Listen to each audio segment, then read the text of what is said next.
最後の検診は喋ることだ。どんな言葉でも喋ることができれば合格です。Something an Ikue Otani character could say.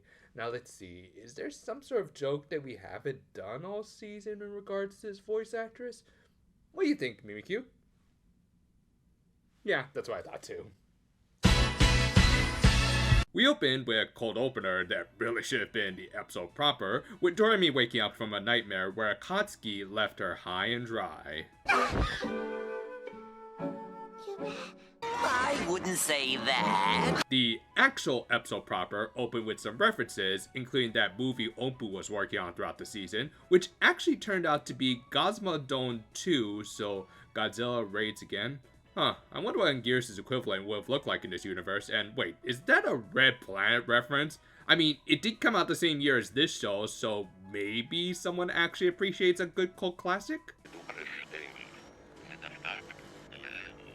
Battery's dead. However, Doremi Akatsuki did have the best taste and went for the Super Sentai film. Oh, come on. We all know that Super Sentai would never do something like that. They would more likely turn them into idols to sing a lullaby to a monster to prevent it from crushing the earth.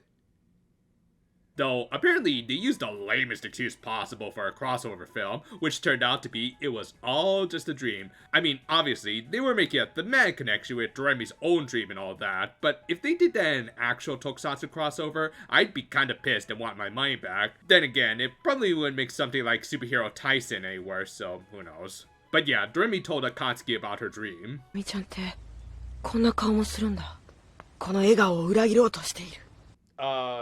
You're saying that now, dude?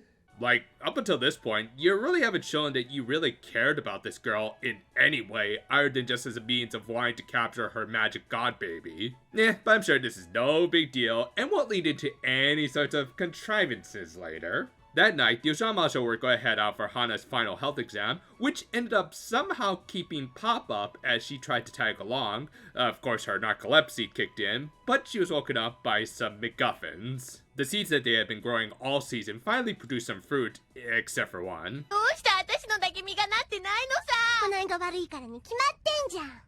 I mean, she's not wrong. You pretty much had to start from scratch after it was overwatered. But yeah, as Hana's final exam, it also meant that they'd have to relinquish custody of her back to the witch's world, which Doremi didn't see as that big a deal, as they'd also be reinstated as full witches so they could travel between the worlds freely. However, unlike a certain other show's supposed sad farewell, this scene did feel like it had a little more weight to it, if only for the simple fact that Hana was a baby.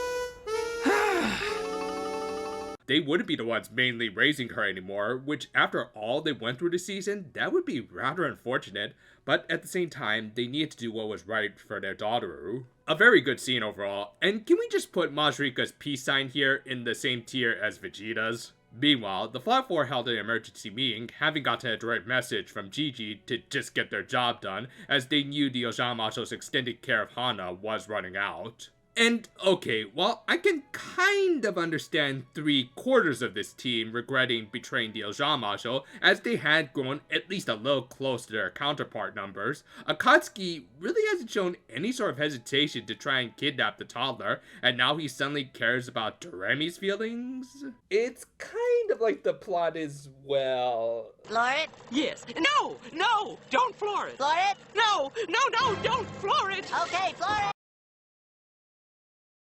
Anyway, we'll talk more about it later, and I will admit, I kind of like this moment of bros before hoes for the Flat 4, that was nice. Anyway, for their final exam, the parents had to have their kids say at least one coherent word. And I'll admit, I got a decent laugh out of the Motas end up passing thanks to their kid literally just calling one of them a hag.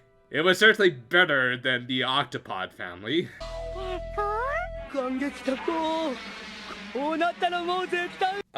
Dude, even I know that taco is the Japanese equivalent of jackass as an insult, which, considering how you're acting right now, well. Meanwhile, the Ojamajo were having a hard time getting their kid to talk, Granted, expecting a noob to be able to name every Sentai ever is a bit of a tall order. And it didn't even really matter because I don't think SpongeBob ever let up on that acceleration. Oh, SpongeBob!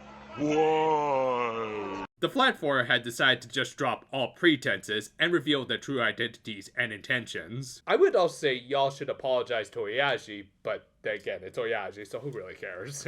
However, Doremi didn't take the betrayal so well, which makes sense. I mean, she was being double-crossed by a boy that she barely really knew anything about, and based most of her attraction to him on his looks, so yeah, the drama of the scene isn't exactly working. Hell, considering that the last episode that featured these guys was more of a comedy filler, it makes the show feel rather tonally disconnected.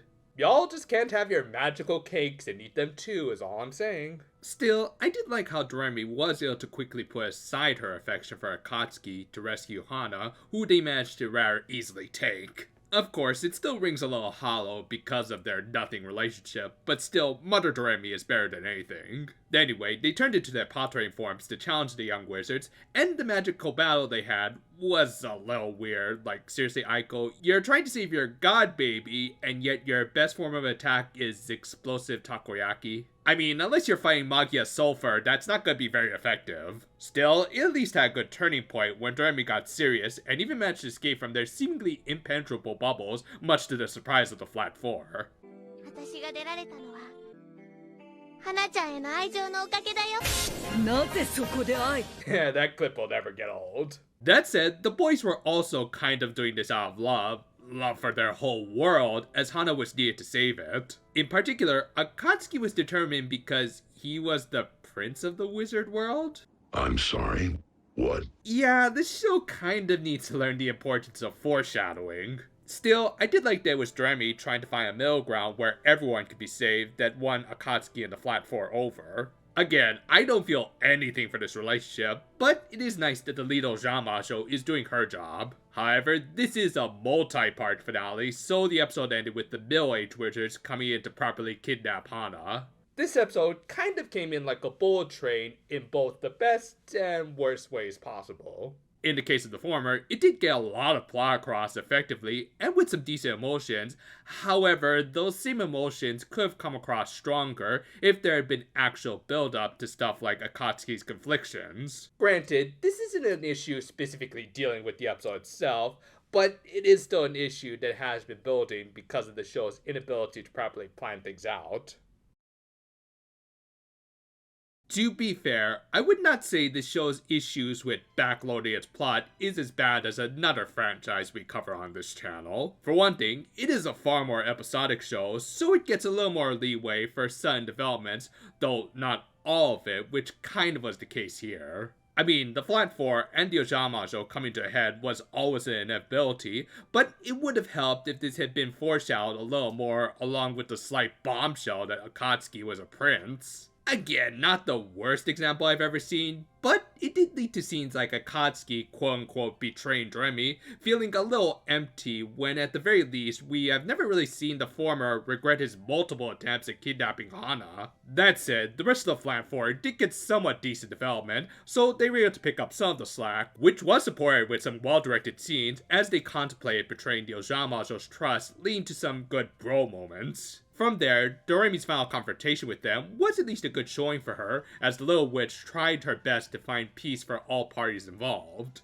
And overall, while this episode was held back by the main plot of the show not properly building and foreshadowing this final act, even as a more episodic show, it did still act as a good first part of a final arc by getting across as many twists and turns as it did, including a good cliffhanger. Not all of it might have landed, but hey, sometimes all is fair in love and war, or something like that. As always, thank you for watching, and be sure to check out some of our future videos on this channel. While the regular weekly Pretty reviews will switch to short reviews starting next month, we are still going to do long-form analysis videos, including an overview of Hirogaru Sky coming soon. Look forward to it. Until then, though, for now, my friends, and oh shoot, I might have triggered Mimikyu again. Hey, listen, dude, you're at least a little more competitive than the Electric Mouse, so that should give you a little solace.